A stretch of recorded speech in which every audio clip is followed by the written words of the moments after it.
the 16th. I shot this buck on November 12th, opening day of gun season, about 4:30 in the afternoon. I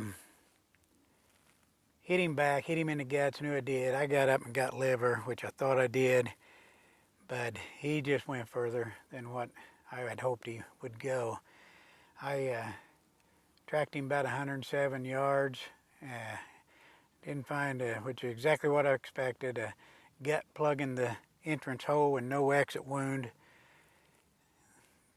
Didn't find enough blood to fill a thimble, but after it lost blood, there was no telling which way he'd went. Searched all my property the next 2 days. Got permission from the west landowner to search yesterday morning. Been trying to get a hold of somebody on this south property. Finally got a hold of somebody last night that gave me permission to go in and look, and sure enough, I hadn't been there long, and I found a buck. He was about 50 yards south of my property, right along the edge of the creek, and obviously the coyotes found him first. The other side of this deer is just eating all up. He doesn't even have his right front leg left on him, where they've already drug that off. They've ate all the tenderloin out of him. Nice to be able to recover and put closure to this. I've lost track of the days. I've done so many miles of grid searching, but one day I was here on the corner of my property with the not the corner, but the south edge of my property on the creek, and with my field glasses searching south, thinking that he'd stay close to water, and I actually seen the rack of the deer down there.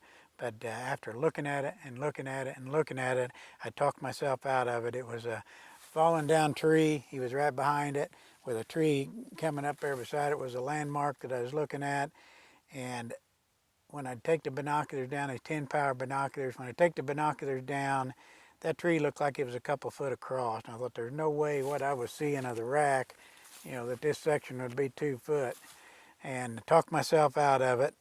And didn't matter, didn't have permission to be there anyway. But anyway, when I got permission and come over here this morning, I made one pass going east and west, just on the south of my property line. Was going to grid search that thicket. And when I got down to the creek, I started on the west end. When I got down to east on the end, I was at a little different angle because I was probably 20 yards further south, and checked over there. Thought, I'm going to check that spot. And when I put the field glasses up there, I could see bare rib cage and where the coyote's been eating on him. So made short work of finding him once I got over there. It's a shame, not the way you want things to end, but sure glad that we got some closure. It's a nice buck. Had many encounters with him this year. He put the slip on me. I wish I could have got a little more clean kill than what I did, but it's bow hunting. It happens, and fortunately it doesn't happen too often.